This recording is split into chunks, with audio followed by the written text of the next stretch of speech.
Good evening. I'd like to call the August 22nd Waterloo School District Board of Education meeting to order.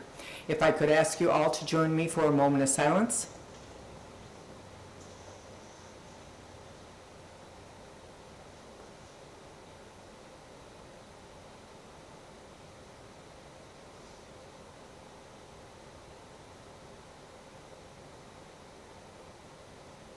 Thank you, and if you'd please stand for the Pledge of Allegiance.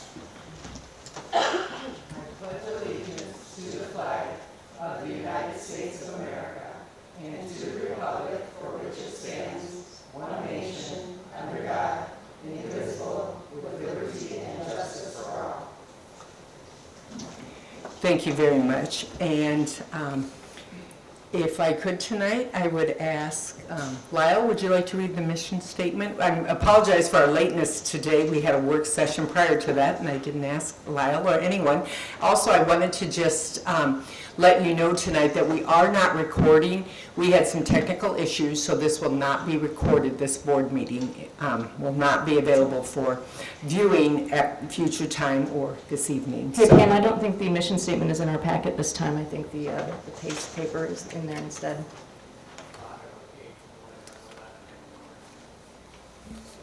There it is, bottom of one. Oh, there it is. Yeah. Perfect. We don't know it by heart, sorry. There we go. The Waterloo Schools community commits to a comprehensive system of education and support to assure that each and every student will graduate prepared for college, career, and citizenship, as evidenced by continuing in education, pursuing a career path, and contributing to a community. Thank you, Lyle, for that on-the-spot invitation to read. And I also would let you know this evening that we are pulling item F on page 26, or it's item 9, the 28E agreement between Jessup Community School District and Expo Alternative Learning Center. We are pulling that from the agenda this evening. So, with that said, now we will move on to item A on our agenda on page 1. And this is for information only, and we have Sharice Ortman, our Coordinator of Secondary Curriculum and Advanced Programs, and Dr. Stephanie Mohorn to give us an awesome update on our advanced programs and our college options and all the wonderful scholarships and just excitement. Go ahead, Sharice. I mean, really a great segue from reading. Oh, it's not on. Oh, now, how's that? All right. Really good segue into the mission statement that Lyle read. One of our really big points of pride in our district is the opportunity for all kids to engage in college classes once they are in high school. So I did send out a little bit earlier today a copy, and I believe Pam brought around copies for you of the advanced programs highlight. I know we have a long agenda tonight, but I do want to just make a few call-outs, especially the ones that are highlighted. You should be incredibly proud. I know how proud I am that our district supported more than $1.5 million worth of academic transfer credits and scholarships last year. That's a big, big deal. Yay, Waterloo, yay! With our over 90 college options. So you can see there how those break down. A lot of people hear Career Center, and I think we forget that's about 40% of the concurrent classes that we have. But we also have a variety of other kinds of college courses including individual IB courses, AP courses. We have liberal arts courses at the high schools, and we have liberal and CTE courses at the Career Center. We have them through Hawkeye, DMAC, and Kirkwood Community College. And we also have 9 UNI classes that we offer. So there's an abundance of different kinds of experiences, whether you're going into a career in the workforce and you plan to go straight to a tech school, or you want to go into the workforce, or you want to get a leg up on your 4-year, you want to be academically prepared. So we're incredibly proud. I shouldn't say pretty proud, incredibly proud. And then just a few highlights. As you know, we've been IB World status for 2 years at both of our public high schools. Last year, it was pretty exciting to see that we ended up with the valedictorians in the IB program who ended up going to Harvard and Stanford. So both high school valedictorians, not only did they go to premier universities for full rides, but they were also black females. So that's, I think, a pretty beautiful thing for us, and working more toward that. So you can see on here the academic scholarships for those Mighty Eight. It was the smallest diploma program we've had. During COVID is when kids would make the decision to go into the IB diploma program. The full diploma, meaning all of their classes, are IB courses. But if you look at that number, we're close to $900,000 in full ride scholarships and transfer credits for 8 kids. That's fantastic. So we're very proud of that. 81% of the tests were 4 or higher. So if you figure AP, 3s or highers, or transfer credit scores, and IB 4, 5, 6, and 7s. We have 7 of our IB subjects are above the world average, so the criteria is very stringent. Not only do we come close, we exceed it. Very proud of that. And next year we are up. We have 27 full diploma students and 82 students taking individual IB courses. So I did want to start with that. Any questions on the IB diploma program? Then we'll talk briefly about AP and concurrent. All right. Some of the highlighted in the advanced placement, we had 290 AP exams last year. That was up from 264. One of our goals is not only to increase the number of participants, but increase our scores. So if you look at that, we are at 36% of our AP exams were 3, 4s, or 5s. That's up from 29% from the year before. We had over $120,000 worth of transfer credits for kids who took AP classes.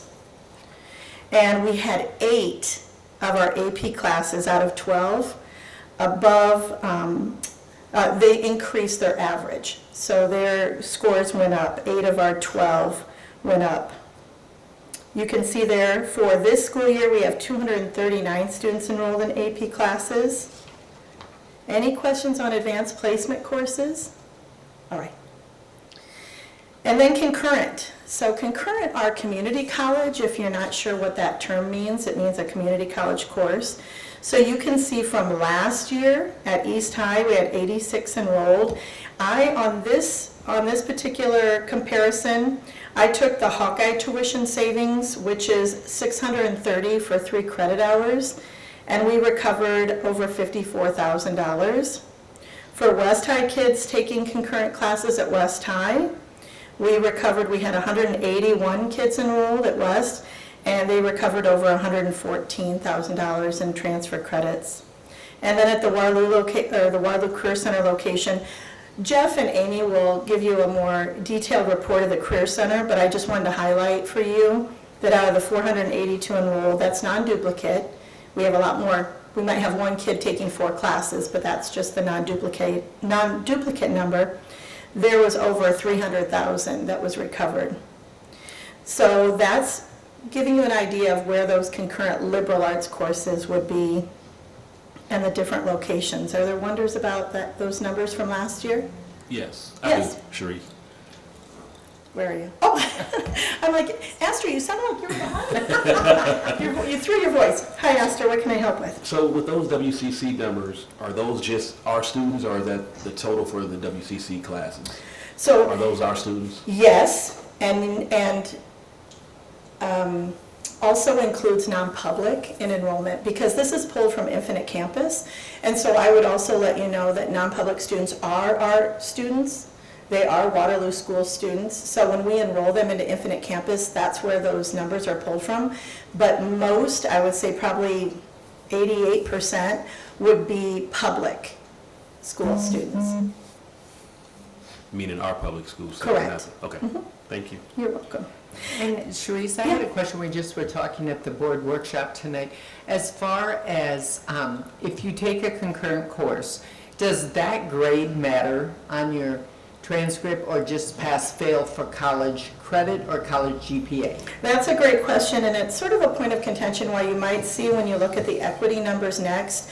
Our numbers have dipped a little bit. The state of Iowa does require that for kids to take liberal arts, meaning those courses that would be math, reading, science, social studies, those English, those liberal arts courses really require students to be proficient on the ISASP, and the reason why is you really need a C or higher in the class, so we want to ensure kids are prepared for it to transfer to any of our state schools. And if you get an F or an FW, or you have multiple Ws, it can affect financial aid because it's a permanent transcript grade. And so there's incredible benefits, but we also want to be very transparent about being prepared and some of the caution of kids taking those concurrent courses. Now, if it's a CTE class, which is most of the classes we have at the Career Center, significant number are career tech education, you do not need to be proficient on the liberal arts, but it still goes on your official Hawkeye transcript. And we really encourage kids to be prepared. They do have a 10-day window. All those kids out there, I guess we're not recording anything, but I'm letting you know, if you start in the first 10 days and you get in and we've talked to our teachers and you're saying, I don't feel ready yet, then let's get you taking maybe a high school course that will better prepare you for taking a college class. So we just want to ensure that we're giving kids a pathway of opportunity and not making it punitive in any way. Okay, That's a great. good wonder. Thank you. You're welcome. And you can kind of see below, so when I put concurrent high school and WCC, this is for this coming up school year. I highlighted if they're taking the liberal arts courses, and I believe you also have a copy. I did send this, unless I just gave it to Lyle. Did you have one of these? This one? Okay, this actually, look, I've got some copies, and I apologize, it might have been when Lyle asked a question, I did add him to it. Maybe, I don't know if I have one for all, but is it okay if you share? Okay. So the ones on the right-hand side are all career tech education classes, and you can see in blue that they're at the Waterloo Career Center locations. The ones on the left-hand side also are a mixture of at the high schools and at the Career Center, but those are the liberal arts courses that require a C or higher to transfer to Iowa, Iowa State, and UNI. So that's something that changed with our state schools about a year and a half ago. Before, they weren't being as selective, but then they looked at it again and thought, if we're giving you your rhetoric credit at the state school, or we're giving you your history credits at the state school, you should at least be at a C or higher, sort of proficient in the content, right? And I would liken that to a 3, 4, 5 in AP, or a 4, 5, 6, 7 in IB. They still want you to be proficient if you're going to have that transfer. So that, Are these the only courses, the Comp 1 and 2, FOC, history, and stats, are those the only ones being offered this year? Are we not doing the Western Civ? correct. So down on the next highlighted item, at East High, we have 5 classes that are those liberal arts. Right now, we have 50 non-duplicated seated, but keep in mind, one kid could be taking 3 classes, right? But for equity purposes, I wanted you to see the non-duplicated. So you're absolutely right. We have Comp 1 and Comp 2 at East, Fundamentals of Oral Communication at East. And this year, instead of the Western Civs, we have U.S. History 2, 1877, U.S. History since 1877, to give our students the history credit at the state schools and at Hawkeye. And the reason why Western Civs no longer on there is 2 reasons. I always look back and try to make sure that, especially at the high school, those liberal arts courses are going to transfer, since we try to talk about if you can get a jump start and have your first semester already taken care of, that pushes you to be more likely to finish in 4 years or less. And so I always keep looking at what trends. Western Civ is not a core class at some of our state schools now. It's an elective, but we have a lot of elective credits that we're getting with the CTE classes, and only 15 CTE credits would transfer to most of our state schools. So I'm always trying to be thoughtful about that and do a review. And second, our instructor did retire this year, who taught that. But I was able to find wonderful U.S. history teachers at both campus, Chris Timms at East High School and Annalee Hollingsworth at West High School. And those do give you your history credits at Iowa State UNI and Hawkeye. Okay. So I'm always really trying to be thoughtful about the trends. Good question. And then you can see there West High has 6. We also have statistics because I have a staff who's trained, been trained, and you have to, I don't think a lot of people realize this, to be a Hawkeye instructor, you have to have a master's and then several hours beyond, and you have to go through their training, and the dean has to approve your syllabus. So it's, we definitely have a set criteria for that. Any questions on that? And then you can see Waterloo Career Center has 43 concurrent classes. And this year we have 440 seated, which is non-duplicate. Yes, one question. Sure. Do we know, so our honors diploma requires 5 courses in either CTE, AP, IB, something, that a combination of. So do we know how many kids graduate with honors diploma? I'll pull that for you. I'm Yeah, glad you That's kind of asked. interesting because those, they may not have went the IB route, but if they had to take 5 of those type of courses, that does show interesting trend there. Well, I can tell you the numbers of honors diploma just keeps going up because we've put a couple things in place, right? We've allowed kids to take high school classes in middle school. We've allowed some kids to take courses that compact some of the graduation requirements. And now what we're seeing is kids are meeting that 54 credits plus, and they want to take the college courses. So there's sort of a pendulum swing where we used to pull teeth trying to get kids to take college courses. Now that's really now we have to say, are you prepared and how can we support you so you can take what you're interested in. So it's a great trend, and they have gone up, but I'll give you the exact number. And you only need to take 5 year-long though, so it's real easy to do. If you're doing a semester-long Hawkeye class, you'd have to take 2 for 1, so it'd be 10. But a lot of kids will mix and match and take like AP Psych, and then they might take FLC AP or Com something. in 10th grade. Now we have 10th graders taking college classes, and then they might end up taking, maybe 6 or 8 out at the Career Center. So, or at the high school, they might be taking Comp 1, Comp 2, FOC, US History. Just a little aside, so with the honors diploma, I know that it's, that there is a annotation in the book when they graduate, but they don't get a cord or anything. And I know that there was something so that Right. just the IB kids stood out. Yeah. And I know that, but it was really, my daughter was like sobbing. Oh, so, So it was really, Yeah. because it is a big deal. yep. To go the extra step, and it really, Well, what we could do, again, we do put an asterisk in the program for graduation. We have students stand up who receive the honors diploma. That came from, it's been quite a few years since that switched with high school administrators, and I believe the board had talked about at one point too, that we were having so much that then it sort of took away from, how special it was. Because we had so many kids for so many different things, and we were trying to determine, well, what would it be, and scaled it back to things like IB, military, valedictorian, salutatorian status. But it's something that we could look at again as a policy and talk about that, because that is a special thing. it is, I mean, it's a lot of extra work. I just Right. wondered, because Yep. when you're talking about the numbers, if kids are actually going to if they're going to the work of doing it, Yeah.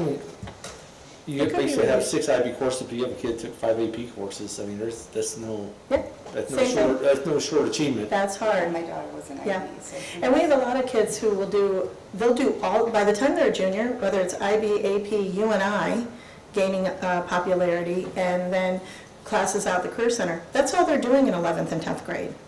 That's all they're doing. I mean, that's pretty impressive that we have that many kids that are taking that many college courses. And something to revisit.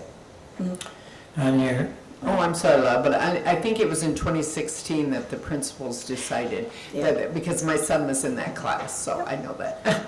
So I'll tell you what, something to revisit, I'll get a survey. We always start with data, right? Okay, Lyle, did you have a wonder? on the courses offered online, under what conditions are they offered? for our kids taking online concurrent courses, Lyle? Yeah, there's an asterisk here that says courses also offered online. Yeah. And there's, I don't know, 10 courses or something like that. So can they be a in-person student and then take one of these online courses on the side?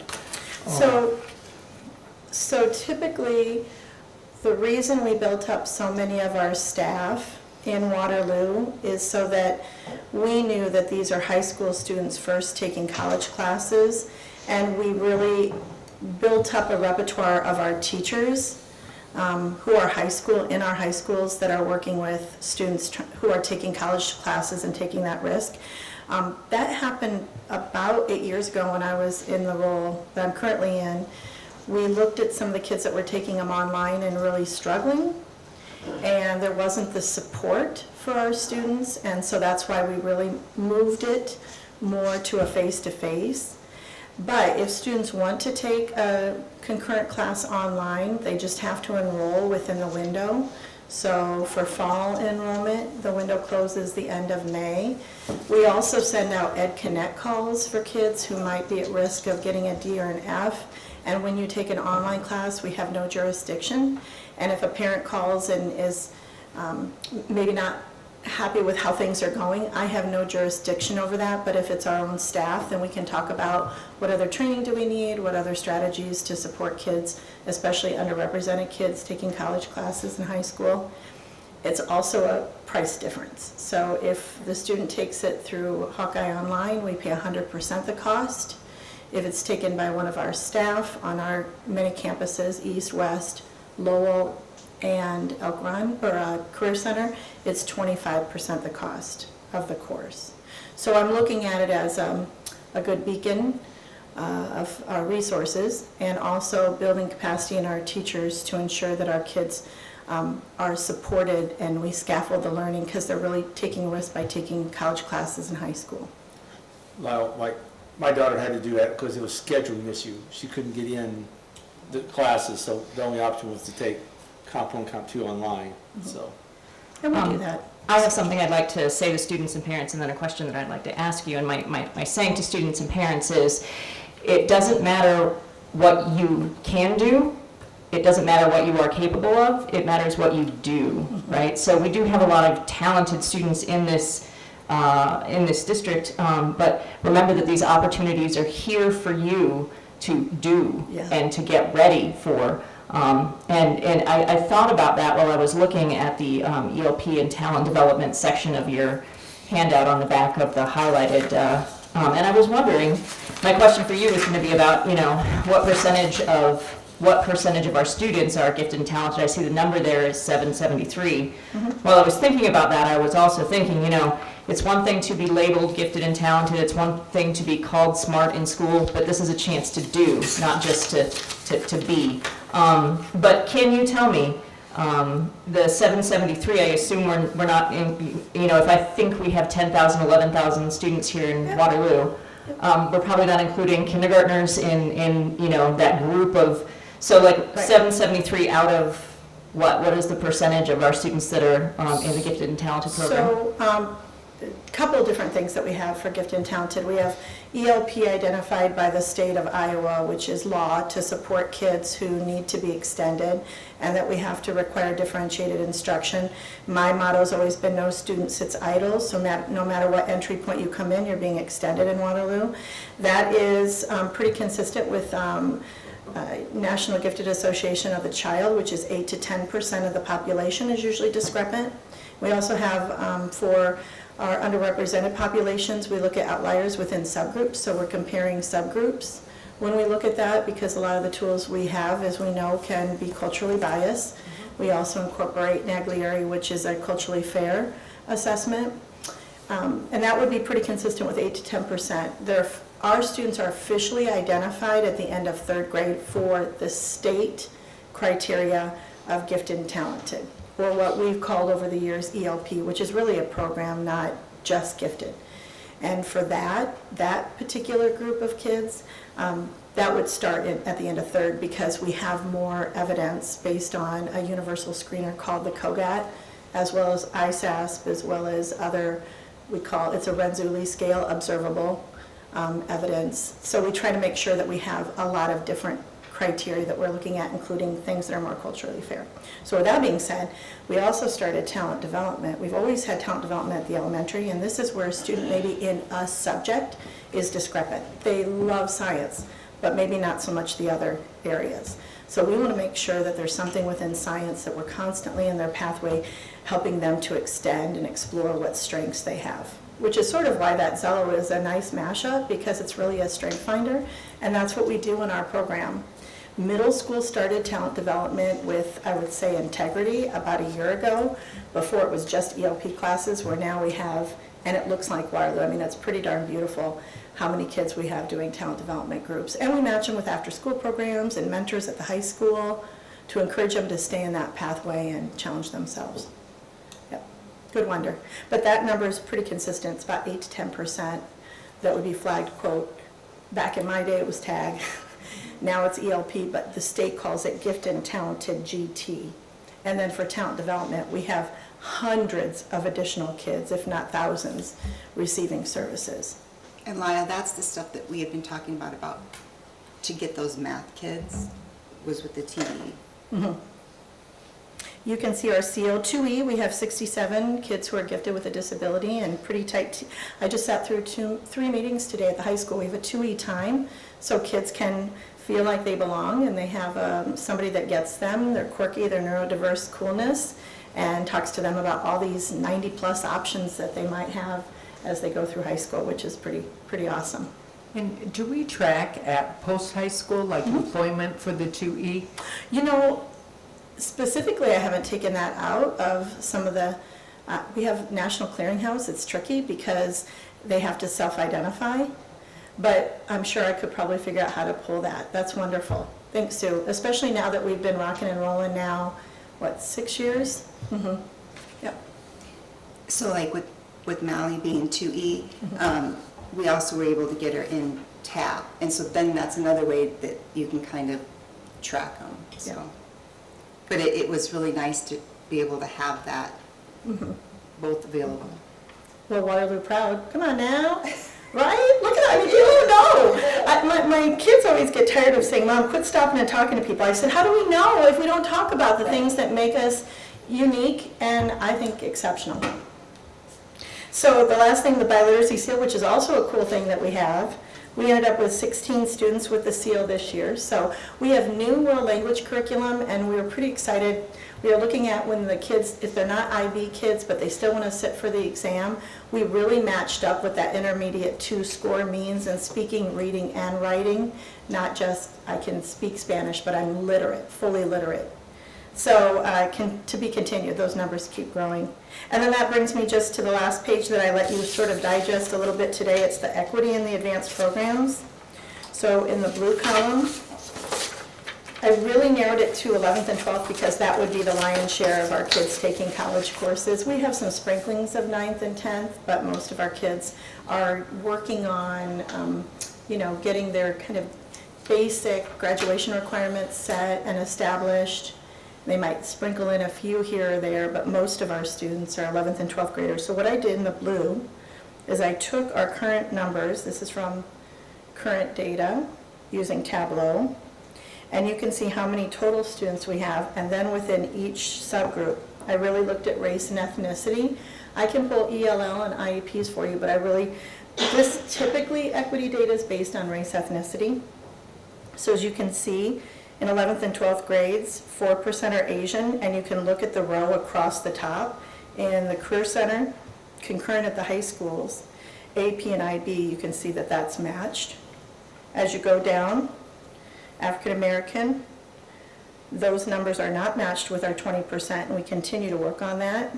One of the things that did drop, WCC dropped from 16% to 12%. Concurrent at the high schools dropped from 15% to 10%. Could be at the high school we don't have Western Civ 1, 2, and 3, change some of our numbers. And the other things, it could be ISAS proficiency. It could also be that last year was one of the largest groups that was off their cohort to graduate. Coming back from COVID, we had the most high school students we've ever had, I don't have the numbers right here, that did not stay on their cohort because they've failed one or two or more core classes. And it's, even though I know I talked to Jeff Frost, and he'll probably speak more about this, we're looking at having some maybe PBDA out at the Career Center, so we're not denying kids who want to go into a skills area being able to recover those credits at that location instead of bouncing back and forth. That becomes a barrier. We're really trying to reduce the barriers to try to increase that pathway. Then you can kind of see along Hispanic where that row goes. American Indian, more than one race at 7%. Pacific Island, and then white students.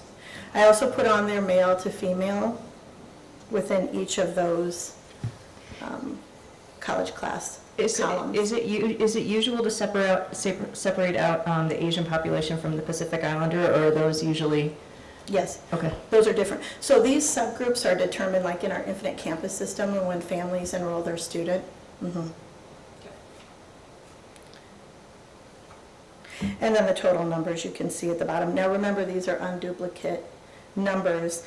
We know that at the Career Center we have way more than 440 classes that kids are taking, but that's the base number of non-duplicate, and one kid might be taking 4 or 5 classes. Same with the concurrent and AP. I'll let you dissect that for a second if you have any questions.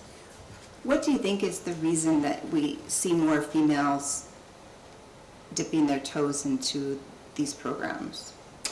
You know, we have some STEM work that we really worked hard with women in STEM, right? We have opened up the Career Center for a lot of maybe female gender heavy. I've got a lot, and not that we don't have males going into nursing and into our pre-K teaching, but I will say it's much heavier with female students taking those classes. You know, we keep working, sometimes it trends a little bit, and I would say it's been trending with our highest growing subgroups are actually taking college classes the last 2 years.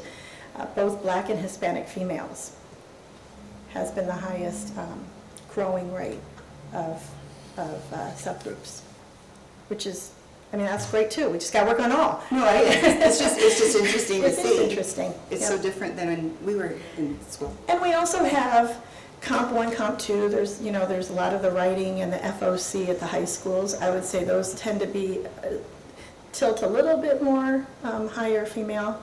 And it, again, I'm starting to see one of the things, like if you look at the Waterloo Career Center and the concurrent in high school, those were actually getting a little bit closer. We were further apart in those bands last year. IB is really starting to, the band is kind of changing a little bit there with 61 females to 39 males. And then with AP classes, it's about a 60-40 split. Mm-hmm. Good question. All right, I mean, it's super happy. How's everyone feeling? Great. Right? Dr. Smith, isn't this a great place to be? All right, that's it for... We That's it. appreciate your update, Sharice. Well, Great appreciate all. information, Yeah. and you are always our biggest cheerleaders, so we appreciate that. You're good at it. You probably were one in high school, weren't you? No, because I don't like sports. I cheer for things I'm passionate about, which is academic opportunity for every one of our kids. I'm a cheerleader for things that I love, and this is a big part of that. Well, I Thanks, didn't Board. say you were a cheerleader for sports, I just said cheerleader. Yeah, probably. Social director, maybe, yeah. Okay. Thank you very Okay, much. thank you. Appreciate it. Okay, the next item on our agenda this evening is information from individuals and delegations. This is the opportunity where those who wish to address the school board may do so. Please keep your comments to 3 minutes or less. Mrs. Arndorfer, board secretary to my left, will hold up a yellow card when you have 30 seconds remaining and a red card when your time has expired. At that time, I will ask you to please conclude your public remarks. Also, keep your comments respectful and constructive. We're all here with the goal of trying to help our students. Please also avoid criticizing the job performance of specific employees of the district. Personnel matters are confidential and must be handled through proper channels and not in a public forum. Finally, we provide this as an opportunity for public comments, but it is generally not a back and forth discussion. especially of items that are not on the agenda. At times, we will try to help if we can with information before or after the meeting, but we do have to proceed with our board meeting agenda items. With that said, I invite anyone who wishes to address the board to please come forward to the microphone, state your name and your home address, and make sure the green light is on. Thank you.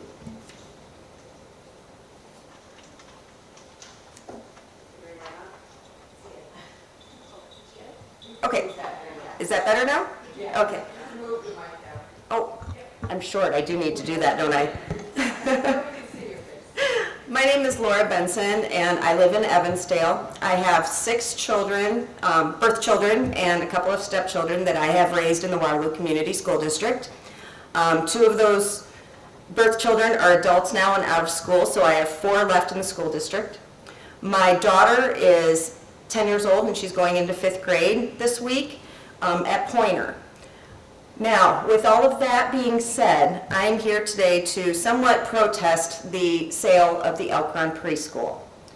The Elk Run Preschool building has some asbestos issues that have apparently prevented you guys from doing repairs on it and keeping it viable for a school for our school district, from what I understand. And now that building is up for sale. My understanding is that Tyson's is going to be buying that building and using it for a child care for their employees, which I have no problem with. I think that that's a great opportunity for them. But I do feel that that's more of a thing that our school district should be doing instead of Tyson. And I'm very concerned about my community as a whole. Raymond, Gilbertville, Elk Run, and Evansdale are all kind of a tight-knit community, and I'm not sure which one of you is supposed to represent us, but I know none of you live in our area. With that being said, Gilbertville does not have a school, a public school at all. Most of their kids go to Don Bosco. So not only are those parents paying out of pocket for their education for their children, they're also paying taxes so that y'all get 40%. Raymond is in the same situation. I think more Raymond kids go to Waterloo Community Schools than they do from Gilbertville. And then we have Elk Run and Evansdale. Now, we don't have a preschool anymore. What are we going to do about that? Not only do we not have a preschool anymore, we don't have a Head Start anymore. Our community is giving you 40% of our tax base, and you're taking things away from us. What makes that even more frustrating is because you're taking 40% of our tax base, and our community hasn't really come up and said that we need these services, we don't have public transportation. With that being said, if our kids are being shipped into Waterloo, especially our young children that are riding a bus, that kind of excommunicates a lot of parents from being able to be involved in their children's school activities. Driving into Waterloo is a hindrance. And if you don't have vehicle transportation, what are you going to do? We would like to see you guys replace that building with a new building, just like you did for Jewett and Poynter and Bunger. That's all. Thank you very much, Ms. Benson. We appreciate it. And tonight, all we're going to be discussing is allowing Dr. Smith to go into negotiations, and obviously you know much more about it than I do, as far as I did not know any offers had even been, given to the district or anything. So we're allowing him to go into negotiations for the sale of the property. That's all we're doing tonight. So. And that's what I would like to protest. Okay. I don't see any point in that. Okay. Because the Waterloo Community School District should be doing what they're doing. That should be your job. Okay. Well, I appreciate your comments, and we can have our director of preschool give you a contact too here in the district, because we do have, very adequate preschool programs within the district, but I know they're not located right by you. Exactly. And so when you close down our building and send us to Waterloo, and then another group comes in and does with the building what we need to be doing, we're already struggling with childcare. What are we supposed to do? Technically, we have more parks than we do have child cares. We also have more sex offenders than we have child cares in Evansdale. So I would like to see the school district do something about that and give some more support to the Boys and Girls Club at best. Right now, they're in a strip mall. They don't have any large motor skill capabilities. There's no place to put a basketball hoop, and they can't go outside. Okay, thank you. You've done your 3 minutes, but we really appreciate your comments, so thank you for coming. Is there anyone else that would like to approach the board this evening? Please state your name and make sure the green light is on. Thank you. Good evening. Shut it off. It's been one of those days. It's Monday, isn't it? So my name is Jody Baller, and I am the WEA president. And I would like to introduce a couple other people that are here. Tracy Richmond is sitting out here, and he is my vice president this year. And Amber McGivern is in the back, and she is the president of the WESP. So we really have had a fantastic start to the 2022-2023 school year. I've seen and heard so much positive energy and excitement in our teachers and buildings. Our opening ceremony was a lot of fun, got a lot of press coverage, and really was a great way to set the tone for that Be Bold, because I think that's what we need right now. The WEA continues to work with the district leadership behind the scenes. The transition has been very positive, and we look forward to more conversations to help our teachers be heard and feel valued. Thank you to Dr. Smith for the invitation to put some of our WEA members on the dress code committees that are going on. Dress code has been and continues to be a pretty big issue with our teachers and families, and so we're eager to be in on those conversations. We will be creating monthly newsletters to update everyone on our collaboration, things that we're doing, and I will email those out to you as that happens. And I'll try to get up and give some like little previews here and there, or summaries, you know, at meetings, just to keep everybody informed of what we're doing. So thank you for all your dedication to education and our teachers in Waterloo. Thank you. Thank you. And is there anyone else that would like to approach the board? Okay, thank you very much. Now it's time for the consent agenda, and that is on page 2, and the minutes of the August 8th regular board meeting, item B. Item C is the personnel appointments and adjustments, and item D on page 13 is the bills due and payable and bills paid between board meetings. Is there any of these 3 items board members would like to have removed? Item C, Charlie? Item C? Anything else? Okay, all in favor of a motion, please, to approve items B and D. So moved. Second. All in favor?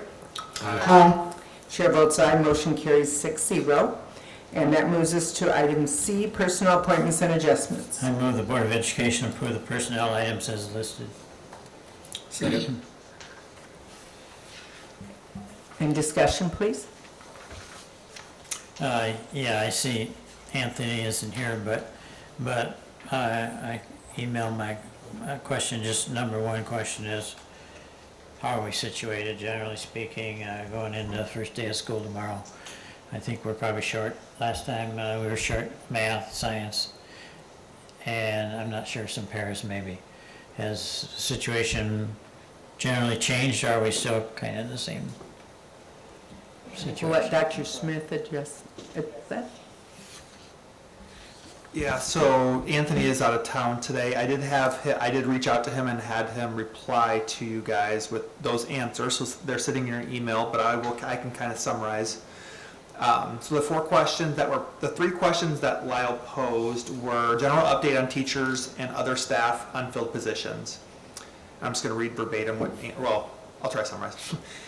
29 teacher positions still posted, 15 are special ed. Others are ELL, math, and science. We've got 36 support personnel openings, 1 clerical, and the rest are either BIS or paraeducator. We filled a few support positions last few days, so those were indicated. Some of those, I was happy actually to see some of the positions we have filled if you look at the personnel for this evening. To put things in perspective, and I mean, we can certainly dig these things up for you, but we're not an anomaly here in terms of what we're missing. Special ed, we had a conversation with the AA the other day about how many staff they're missing, especially as it pertained to River Hills. I believe at the time they said they were 18 pairs short in one building, River Hills, the special needs building. Again, if you look at there's been a lot of news stories as well from other larger districts that are in similar situations than us, if not worse. So I know we've been just shaking the trees, trying to find any other support staff or certified staff. It's just kind of where we're at right now. I know you had 2 other questions, which were ability to flex to accommodate unanticipated student distribution. I guess that's a little bit off the topic, but yeah, so that's where we're at in terms of the teaching and classified openings at this point. Does that help you out? Yeah, but I did notice there was quite a few transfers.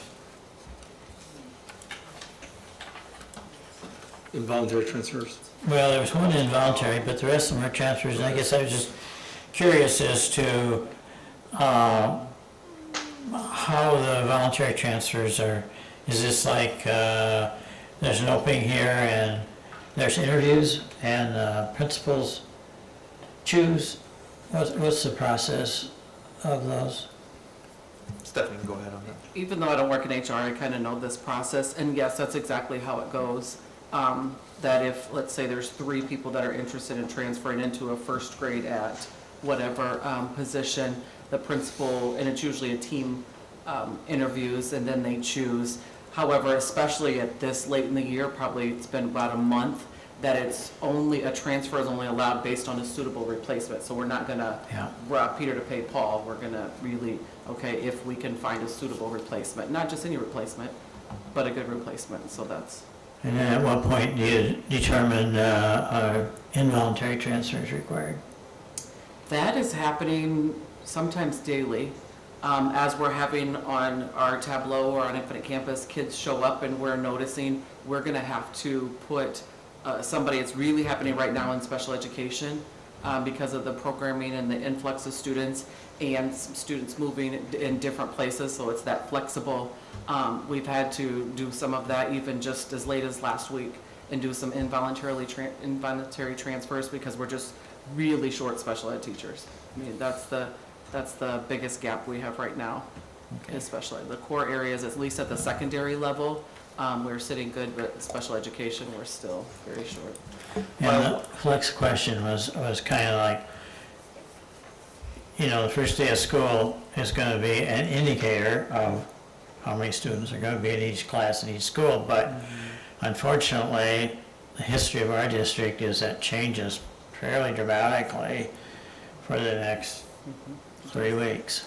So I guess my appeal to the public is send your kid the first day. Sure. So that we don't have to, break up a class or combine a class. Disrupt their lives.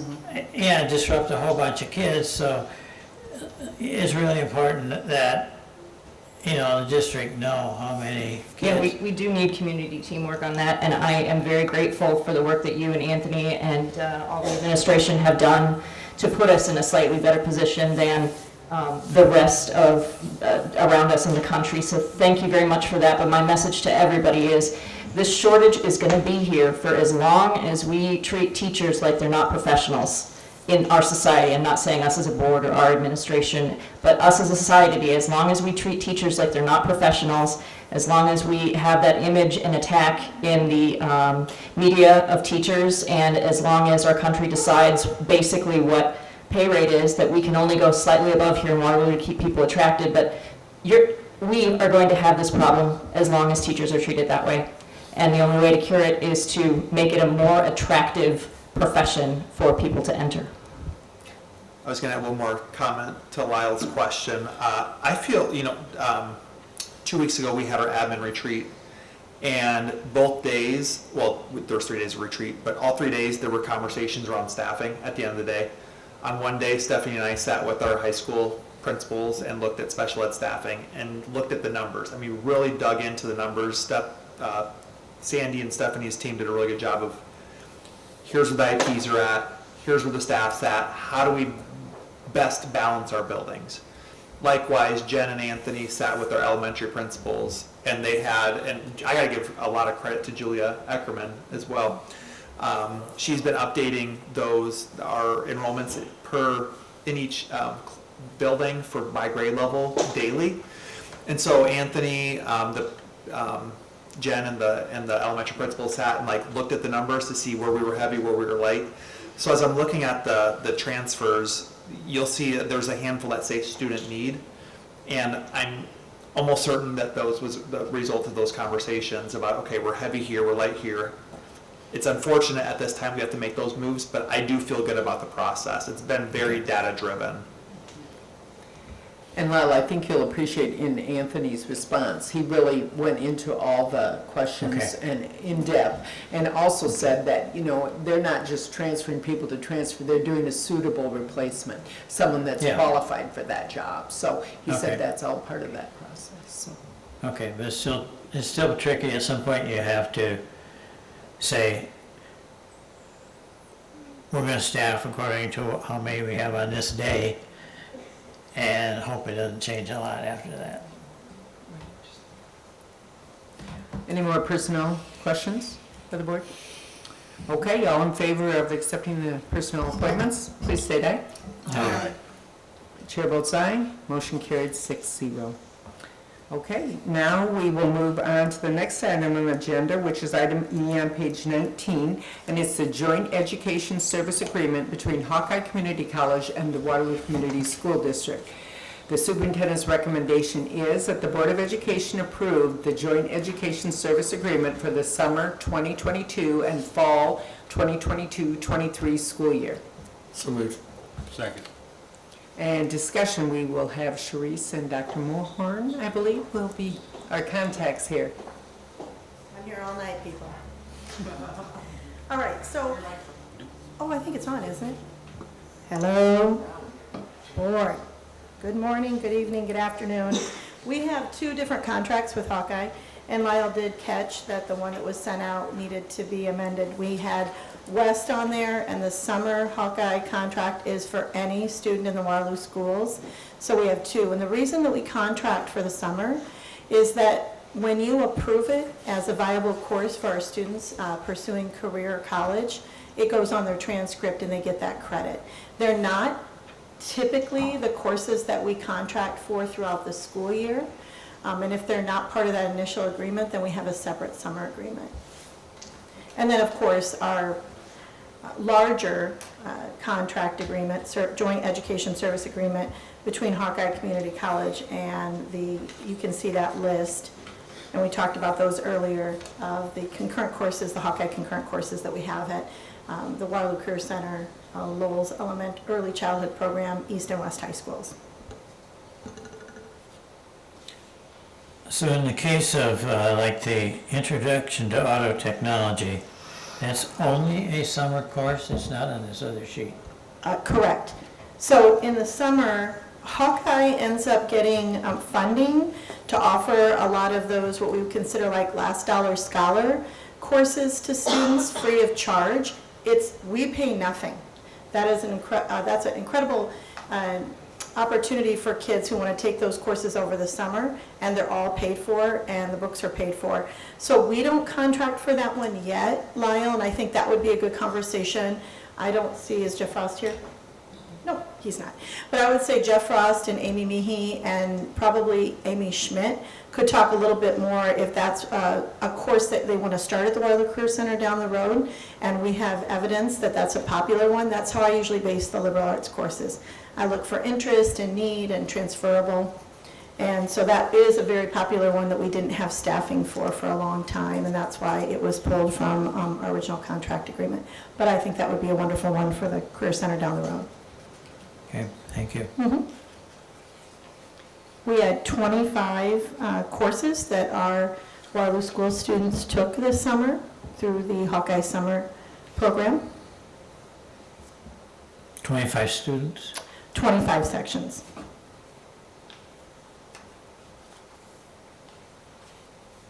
Doing a quick division in my head, and it looks like 16 students, 25 courses that they took. Okay. That mental math was brought to you by the Waterloo Community School District.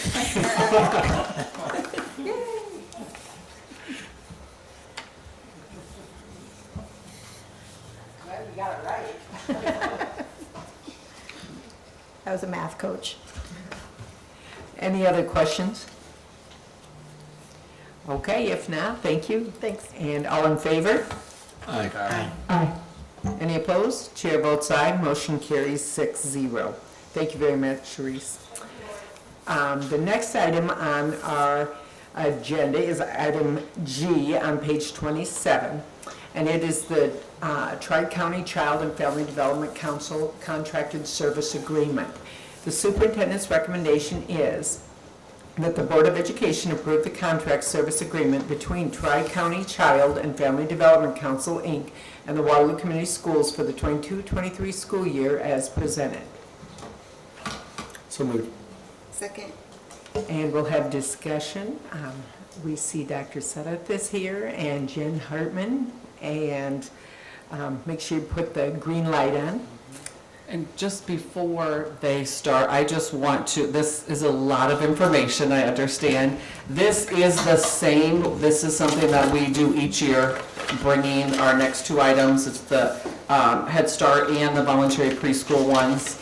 And so I just wanted to start by letting you all know that it's a lot of information, but it is, there are minor changes each year, but not major overhauls. So that is what this is the same that those of you who have been here for a while are used to seeing year after year, our contracts. Thank you. Thank you, Dr. Mohorn, because when I got Lyle's email, I thought, oh my goodness, I do have I just thought, wow, I needed 2 weeks probably to answer all those questions, just because I don't work at the district level solely. I also have oversight over Laurel Preschool and Hillsborough Early Childhood Center. So with that being said, I've tried to gather as much data as I could, as quickly as I could. So thank you, Dr. Mohorn. This is something we've been doing for quite a while. I have taken the liberty to try to answer all of the questions, Lyle, that you proposed. So I'm just going to try to walk down through some of those questions and give you the answers as best I can at this time. And so we'll just start off from there. Okay, and just to interrupt, part of the motivation is noting that it appears as though we're supplying more of the assistant teachers Yes, sir. this year. Yes, we are. And so that kind of begs the question, why are we supplying teachers to a third party when we're short ourselves? Okay, so let me just That's kind of where I know it's a little different this year than it's been in the past, so I thought you could just outline why we're in this game to begin with. Okay. And who's doing what to who. So actually, we're not supplying them with any assistant teachers. They let us know that they would not be able to supply us with the assistant teachers that they have in the past to come and work in our partnership programs. So they went from 10 down to 6. So they were not able to supply those assistant teachers, and basically due to what's already been discussed here on tonight, just an employment shortage in general. So we've had to kind of assume that and try to hire some additional educators, to try to fill that void. Does that make sense? Yeah, that's what I thought was happening, that, you know, it's just more burden on us to hire more people to fill that gap. True. And so, so whose program is this? This is what is it, a government funded? Yes. Who gets the money to begin with and who pays it to who? So Head Start is a federal cash cow. That's kind of the term, meaning that they receive their funding straight from the federal government, straight to the local grantee. So that's how they, are funded annually. And so we get a large chunk of that to be able to carry out some of that programming.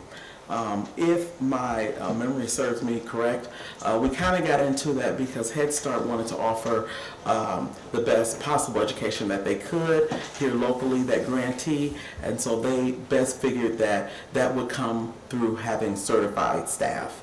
As you know, Head Start back in those days did not have to have a teacher that was certified. So we know that the teacher is the change agent. They wanted the highest quality, for those students, and so that's kind of how the impetus for the partnership, to my understanding. So Tri-County does have certified staff? Well, not to the point that we do. They've begun having certified staff. The feds have mandated down through the years that they would try to, get certified staff, but not to the level that we do. In district, you cannot teach unless you are certified. Okay. I just want to say, I believe, and Dr. Sharp, correct me if I'm wrong, but anyone that is teaching in our buildings is a certified teacher. Absolutely. For Head Start. Absolutely So correct. anyone that's in our buildings. It might be different for some of their partner sites, but if they are in one of our building pre-K sites, they are certified teachers. So this 174 students, that's based on the amount of money Tri-County is able to get? Do they ask for more? Do they ask? They're funded by enrollment number. So that's how they receive their, grantees. So they have a large number of students that they, need to educate to fulfill that grant. And so we happen to get the 174 of the Head Start children. And do you know how many in total they have? Well over 800, I do believe, but Okay. I can get that from, That's okay, I just want to, so we're a significant but not huge portion of their. Right, and I think that may even include their early Head Start grantee numbers as well. And how do we, why aren't we able to get 100 and 200 students? Well, because, really, just to be honest, that's basically our capacity at this time. I don't know where we would put additional preschool students at this time. Even if they wanted to give those to us, Yeah. that would be a number, that this number is something they decide upon based on their grant and what they need. So they proportion it to all their clients, but do we make a case for more, or how does that work? No, we don't make a case for more at this point in time because they have reached their funded enrollment, Yeah. and that's kind of what they need. And right now, if I just may be blunt, honest, we're pretty much at capacity. Because of our facilities.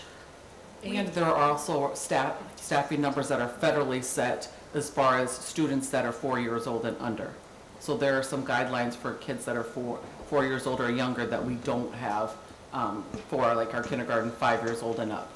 Okay. So we now have Elk Run staff, and those classrooms, many of them are at the Lowell new building.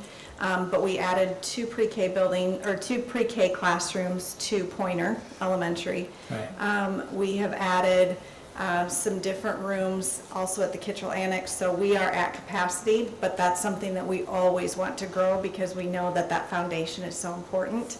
But like Dr. Mohorn said, we have to keep the cap for a teacher to have 20 kids Yeah. at that age. And then we also, if we have a teacher that is dually certified to teach special education and preschool, they can serve as that child's teacher and meet those IEP minutes with the students, but then they have a lower number as well. So we would love to have a pre-K in every single building, at least a couple rooms. And so it was great that we could add Pointer this year. But we are really tight with K-5 throughout the rest of the district. So is 174 a greater number than last year? It's been a constant number for as long as I can remember. But we added a classroom or two. Not necessarily from Head Start dollars, from our voluntary preschool dollars from the state. Okay. Yeah. Tina, could you repeat the pre-K locations again? Yes, and if you look here in the folder that Shar made for everybody, We have at Becker, Cunningham, Highland, Kittrell in the annex, several rooms. Lincoln, Lowell, of course, is our biggest site, Orange, and Pointer. And we would happily have pre-K at the other buildings, Kingsley, Lou Henry, if we had any classroom space. Yep. Okay, thank you. You said you added 2 sections at Pointer We of did, pre-K. So yes. this year, there's 2? Yes. Okay. And there's also statewide voluntary preschool at Learn and Play in Evansdale as well. It's full. It's always full, there's always a waiting list. Okay. Thank you. Okay. Any other questions for Dr. Setta? I know that the price went up, it said the 3%. Is there any way that it's adjusted since there's less assistance being provided, or does that not play into it? It did play into it, so we did get just a small increase, but we really wanted more, but no. So really that 3% is a cost of living. Got ya. And we did try to talk with them a little bit further about that, but just to be honest, It is what it is. yes. Gotcha. Well, thank you very much, all of you, for putting all this information together. We appreciate it. and Thank you for all you do. Yeah, thanks. So, all in favor of accepting the recommendation, please state aye. Aye. Any opposed? Chair votes aye. Motion carried 6-0. Thank you very much. The next item on our agenda is a curriculum adoption, and we have some smiling faces here in the audience from our band programs throughout the district. Don't we need to do, okay. Oh, sorry, I'm one ahead. Apologize, I'm one ahead. I told Charlotte not to leave, and she looked at me like, I'm sorry. I saw them all come in. It's my fault. I'm sorry. I'm sorry. Okay. That's okay. It's item H. I apologize for making you seem like you're sooner than you are. It's the Iowa Voluntary Preschool Contracts, and the superintendent's recommendation is that the Board of Education approve the Iowa Voluntary Preschool Contracts for 22-23. So moved. Second. And discussion. Dr. Setta. Are there any additional questions on that? Lyle or anyone, I tried to answer the questions as best I could. It's pretty much the same, let's start with why are we involved in this? And it looks like we're paying $1,836 a kid to 3 entities, Catholic, Lutheran, and Small World for full service. Is that a good way to put it? And then for partial service to A and Z and Learn and Play. So why is there a difference, and again, is this a state program is it a flow-through program in which? Yes, those 3 that you named first, Small World, Lutheran, and Catholic, they have their own certified staff. That's why they're getting more. The other last 2, we provide the certified staff. That's why they're getting less. So why are we involved in the first 3 at all? Well, because the intent of that law, if you go up there, it's to provide free 10 hours a week of quality preschool instruction, and it is to raise the quality of preschool in the community as a whole. So just to make a long story short, we could not be greedy and hog up all the statewide voluntary preschool monies. We had to, the part of the grant, I was the lead grant writer on that, you had to partner with other entities in the community. All right, so you're the one that applied for the money. Yeah, and it has grown exponentially since I have been here. From the very inception of the grant, which was just under $250,000, and now it's into millions. And it serves what, 100 students? No, we serve about 448 last year, just shy of maybe 500 this year. I thought there was 13 at Small World, 12 at Lutheran, 55 at Those are the Anthony. partner sites only. We also serve statewide voluntary preschool. In our own buildings. Yes, sir. Oh, okay. Yes, sir. So not every classroom is a Head Start classroom of our pre-Ks in the different buildings. Some are Head Start, some are voluntary pre-K. Okay, so we contract either full service or partial service for 100 kids, and the rest of them we serve ourselves? Yeah. I kind of think of it almost like our title dollars. We get the money in the district because they're Waterloo resident students, but then we pay out to Waterloo Catholic Schools, Waterloo Christian, because we have Waterloo kids attending those buildings, so we have to share those dollars. So it's similar, I guess, to a title type of program. But does the voluntary preschool law, if that's what it is, specify that it has to go through a public school? I do believe so. Yes, the public school yeah. has to be the So it has to Carrier come, of the grantee, The yeah. grantee. okay. All right. But it's just flow through. We, Right. on these, Well, we- it's part of our allowance by enrollment numbers. So we get a certain dollar amount based on the enrollment in state voluntary pre-K. But part of that, and I'll use the word compromise of the legislators at the time that they created this law, was to say, we're going to give the district this funding, but we don't want to eliminate all of these community okay. pre-Ks. We want to work with them, so there's guidelines they have to follow, but we share part of our allowance with them. Correct? So that those programs stay alive? Yeah. Is that the, okay. And there's a whole funding formula and everything that Okay. determines that. So Okay. does this mean at the Learn and Play, it says 9 students, that's all the students that are there, or that's just what we cover? That's Yeah, what our basically contract what is, we- is for 9. So there are more kids there, we, Yes. that's just our, Yep. okay, Yep. okay. It's a lot to bring in. Okay, any more questions? You good, Lyle? I think so, just clarify, so we're providing staff though. What level of staff are we providing for Learn and Play in A and Z? We just have the certified itinerant teacher that goes in to provide the 10 hours a week instruction. That's it. Okay, all right, thank you. Thank you for the work you do. Appreciate it. Yeah. Thank you all. Yes. Okay, all in favor? Aye. Any opposed? Chair votes aye, motion carried 6-0. Thank you again. Now, we are on to item I, the curriculum adoption.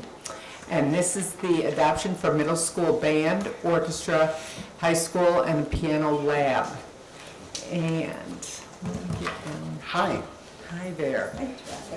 my drink's gone, so thank you for giving me ample time to finish before I arrived up here. Wait 1 second, Travis, I gotta get the motion on the table here. Oh, So- shoot, so moved. I'm just really excited. Yep. Okay. Okay, the superintendent, I can't, it won't move again. Computer problems. The superintendent's recommendation is that the Board of Education approve the purchase of textbooks and materials for middle school band, middle school orchestra, and high school piano lab at a cost of $193,031.40, plus an annual fee of $14,901.15 as outlined. So moved. And a second. Second. And discussion now. Thank you, Travis. Fantastic. Every time I get up here, I feel like I get to do it first. That's been done in a while. After Pam and I visited last year, it's been quite some time, decades, if even, that secondary music has been formally adopted for a board curriculum in some time. Not to say that we haven't been up here, but formalized curriculum be brought forward. So over the 2021 and 21-22 school year, hard to believe that we're already here, The middle school band and middle school orchestra students, as well as the piano lab instructors at the high schools, traditional high schools, visited to formally draft curriculum and look to adopt a method book, much like a student workbook that you would have in math. Just to show, maybe from the audience, how many of you were involved in maybe instrumental music in like an elementary, middle school environment? Raise it proud. It's okay. There we go. So I was very fortunate that I came from a low socioeconomic status household, but my parents still were able to purchase the book and materials, which is this weird expectation that we place upon our students and their families when honestly in our district a majority of our students are already playing on school-owned instruments. And so in Search of Equity, we're trying to eliminate barriers. Some of those barriers that we have requested in your notes are the purchase of an annual workbook or method book every year, and the purchase for a student subscription to Smart Music, which is a great assessment tool and learning tool for kids to practice at home. I visited with Tech and I learned that we still have hotspots available. It is a web-based platform, and so families can still play at home and teachers can assess, and we can get more into what a common formative assessment would look like in music. So in terms of band and orchestra, that's a bulk of the request. With an annual purchase of method book, depending on the grade level, which we can work out roughly the year before, knowing that there might be some kids that add or drop. And then Smart Music, and I was able to work with Smart Music to lock them in. Instead of $13.20 or whatever, we have $11.89 per student for 8 years. They locked me in. I got that, and we can grandfather students into that price if we have numbers boom. Also, I feel like I need to let you know that we're probably going to have some more discounts from West Music. So last year, you approved the elementary curriculum at like $537,000. And after going back to the drawing table with them, we got them to $250,000. So we are just really working to ensure that music is accessible. Now, part of that, and you might be like, oh, Piano Lab, and those of you who were on the board back when this was approved for the program of studies as a pilot East, we're trying to be community-based. So we're really trying to look at what does our community need for social life and for community music making. And Jason Behrens, who was the high school choir director over at East, brought up this Piano Lab, and we have some keyboards, but those are not anything that you'd want to take anywhere or show anyone, but they do a job. And so what we're looking at doing is adopting a more formalized curriculum with a developmentally appropriate lesson book that we would then provide for this daily piano instruction. And after talking to community members, I'm thinking about the ways in which we keep churches alive with music, not only organ players, but I've heard that's a piano church, not an organ church, or just people having the opportunity to jam. And so the request is asking for middle school band and middle school orchestra are asking, and Piano Lab are asking for student workbooks or method books. We're looking for 30 keyboards to stock both East and West High with comparable equipment, with headphones too, and Smart Music for our middle school musicians, just to ensure that we keep things going for when they get up to high school. Any questions? No, I'm just so excited. What are your middle school numbers looking like? Thank you so much for asking. So we took a little hit with COVID. Okay, so I'm a numbers guy and I've been here for a little while. So in the 6 years we've seen our middle schools, Hoover is the largest just because more students go there. So we're looking at district-wide about 425. Middle school band students about 175 or so, orchestra students district-wide. The really cool thing is that numbers grew so much at Carver last year that we were able to justify a full-time orchestra and full-time choir staff member again and not have to have our folks from East continue to manage both programs. So we're on the up and up, and we're working to address students' needs in the ensemble and in other areas. Can you talk about what the annual purchase entails? The annual purchase is going to be the method book and then the Smart Music subscription. So you said there would be 30 keyboards to spread between East and West. So there will be 15 at each site. Okay, right. Just for the high schools or also for the middle schools? Just for the high schools right now, as Okay. it is a course. Do we plan to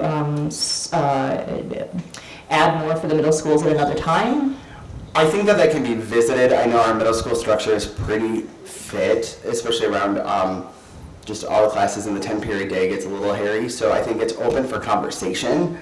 I just don't know at this moment that we're. And are we talking like these 15 keyboards at East and West, that there would be a class piano, or would it replace one of our guitar classes, or no? Okay. It's it in would be addition to. Okay. It's been on the program of studies for about 4 years now, and really cool thing, much like guitar, the ELL population, and actually our black and brown students are really gravitating towards it too. So it's being promoted quite well. One thing I want to bring up here is that, you know, we're adding another music course to both East and West, and that's great. I love it. But those facilities at East and West that we have to work on are not adequate for the number of classes that we want to have. We've got to talk sometime about the music facilities at those places getting upgraded. Agreed. And as kind of an in-between, we do have Zach Kelly working with his staff to put in the lab space, but I would agree, a revisiting of space and number of students and I'm just thinking sound. about the orchestra room at West that we already have full of guitars and cellos, and where are we going to put 15 keyboards? You know, there's just... And they are going upstairs in the choir room. Okay. And I believe they're going in the choir room over at East as well. Okay. So they are not co-opting traditional instrumental music spaces. I don't mean that you shouldn't co-opt traditional spaces, but I think we need more spaces. Thank you. And I would like, if you wouldn't mind introducing who is course. here, and if any of them would like to share what they liked about the curriculum or what they're most excited about this, I would appreciate hearing from Yeah, bring them all up. of them. Sure, come on up. So we have Mallory De Santiago, recently married, at East High. Sally Lang, currently at West. I don't know why I said currently, she's at West. And Pam Meyer-Krause, who's orchestra over at Hoover.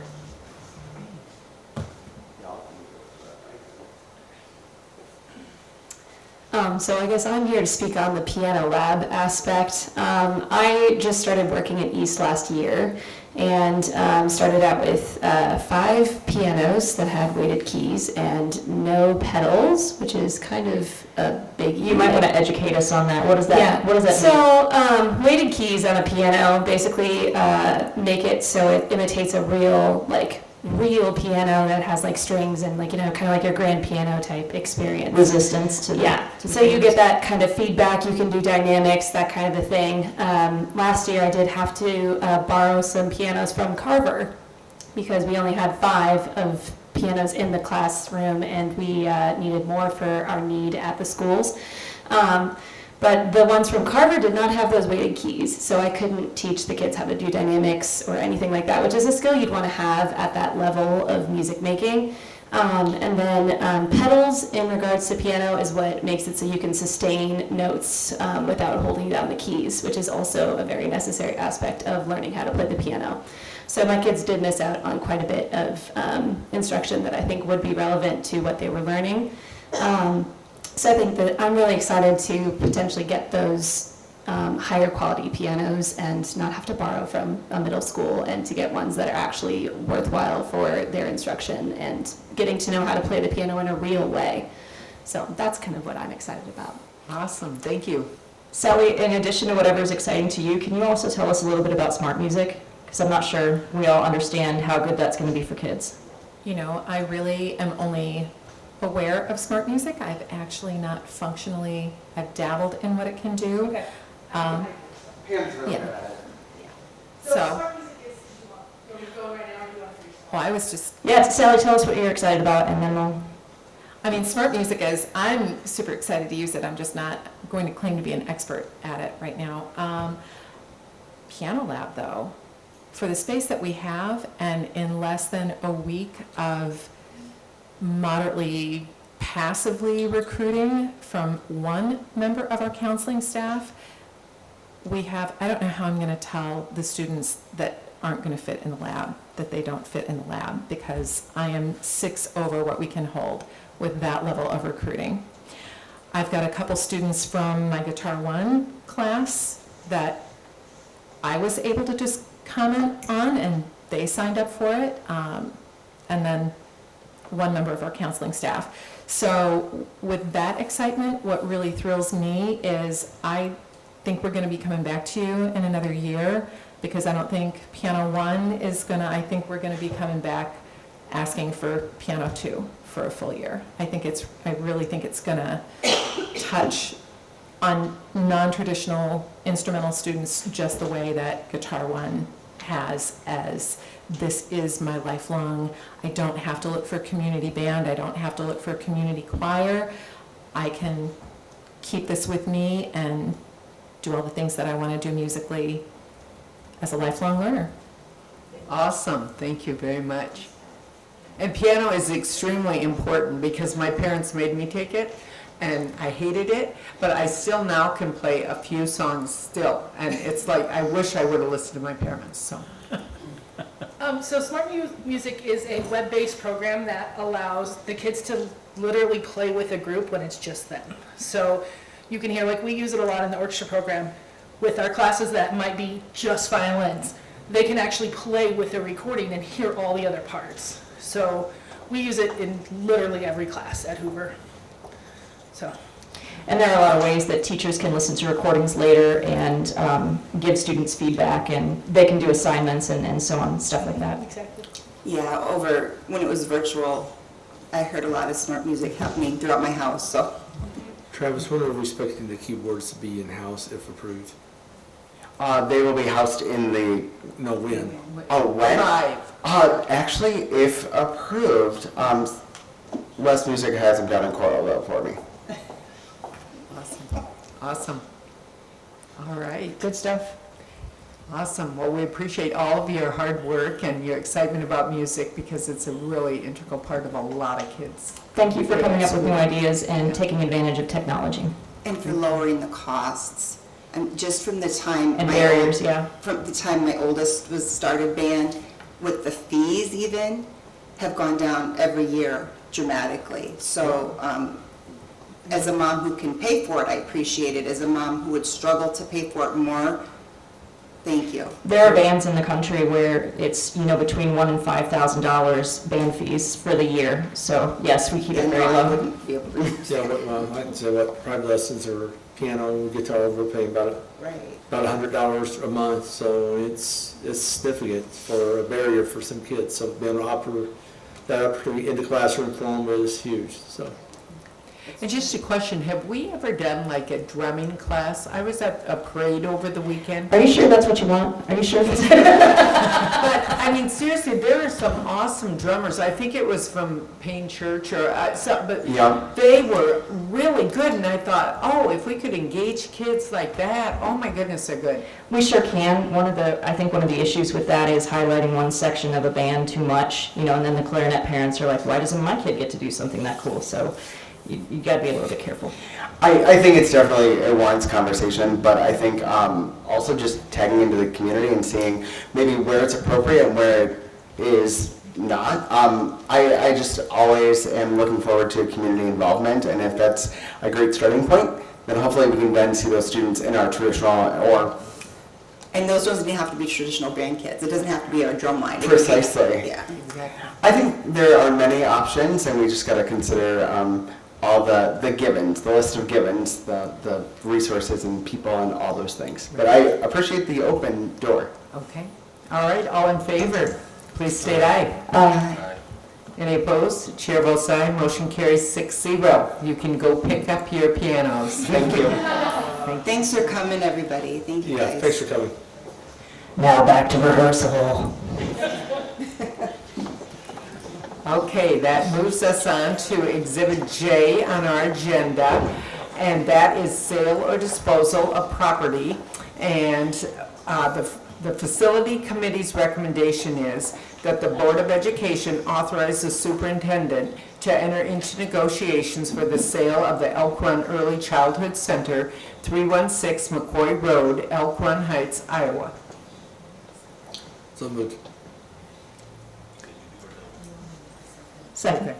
Okay, we only need a second because it's committee, not superintendent. Okay. Thank you. So we have. Second.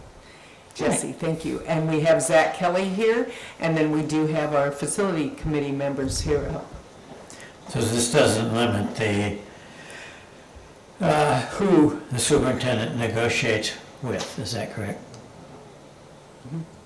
Okay. And then just another comment, if I understand the earlier conversation right, there's 2 new rooms at Pointer that were not there? Yeah, Previous. Dr. Sudduth said that there were 2 new pre-K programs at Pointer this year. Okay, thank you. And was it 2 at Learn and Play or just 1?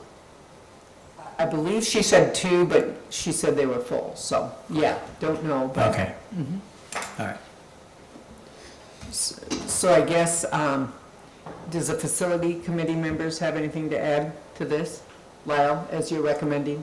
And No, just that we heard from both the representative for Elk Run City, I believe, and for Tyson, so there was, I don't know, there may have been other interest, but only 2 came to the facilities committee and basically outlined what they would do with the building and so on and so forth. And so that's why we recommended that this item be on the board agenda to leave it up to the superintendent to go into negotiation, as we've done in the past, because these were proposals and there was, some numbers and so forth, but none of that's, it's always whatever ends up to be of course the bottom line is, it isn't limited to dollars, it's the overall benefit that can be derived from this facility. So that's kind of where we stand, I think, at this point. I don't know if this is can we talk about, so you said the Tyson and the city of Elk Run? Yeah, they both expressed a desire for the building and shared what they would do. What was Elk Run's interest? What did they want? Say? There is some information that was shared in closed session okay. that would not be available to be talked about here. As we go into negotiations, we need to be careful about any kind of numbers or pricing or anything like that coming out public. All right. I guess we have Zach Kelly here from, and then operations, and what were the primary reasons to get rid of Elk Run? Obviously, we moved the preschool to the brand-new preschool facilities, but what were the other, driving, mitigating factors that were your decision-making? I think probably one of the biggest one was location. This is more centrally located, where Lowell happened to have a pre-K, and then they did move, the 2 to Pointer. That included that, and then also there's some updating that needs to be done to Elk Run.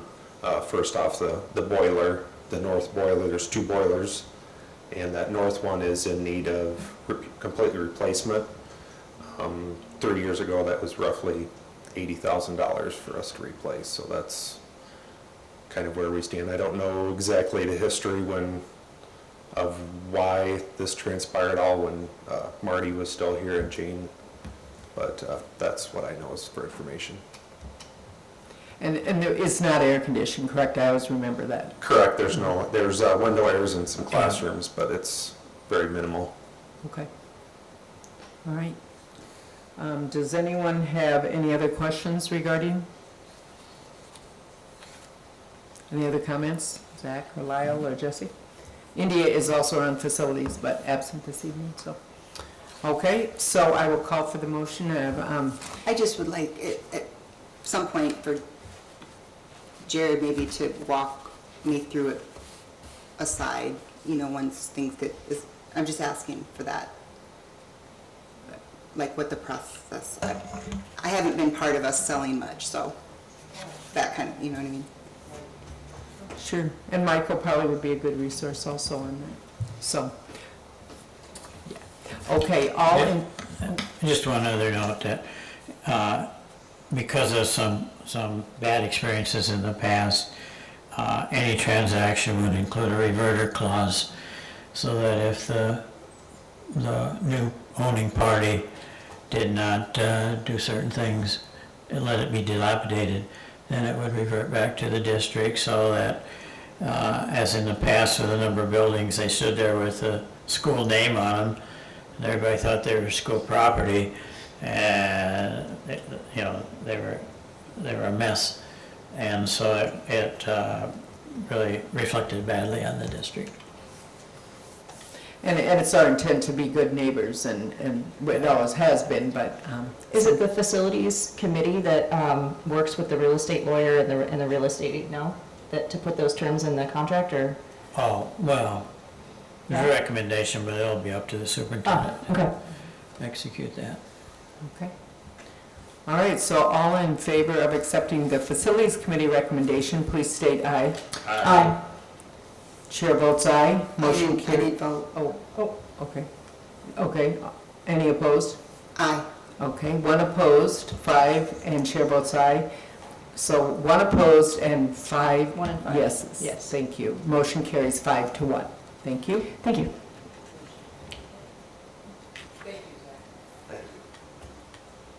And the next item on our agenda is not an action item. We have our superintendent's report from Dr. Smith. Okay, I got five quick things here, I think, and if you have any questions for me. First of all, thank you so much to the board for coming to opening day. It was really cool to have all of you there. That has not been my experience at my previous district. It was always kind of difficult to get them to come. The fact that you guys felt like, yes, I want to be there to support so much going on. It was really cool to have you guys there, so thank you. We're working on the dress code survey. Let me update on dress code. So, working on the survey right now. We got that coming together. We are working on getting a committee together, and then we're also got a draft of a letter ready to go to parents explaining the process. So the process we outlined last time is the process, and I passed along as a draft so you guys could look at that timeline. Still moving forward with it, and again, we're going to mass communicate that on the 20, I think 1 week from today is my recollection, on the 29th. We're going to mass communicate that out to the public. Number 3, planning on, school starts tomorrow for certain grade levels. I'm going to be in the elementary for most of the day tomorrow. In the elementaries, like 5 or 6 of them. And the courier will be with me as well for part of the day to kind of just going through the buildings. Then Wednesday, I'll be focused more on the secondary buildings, getting to as many as possible. Can't say for certain I'll get to every single one in the next 2 days, but we're going to see what we can do.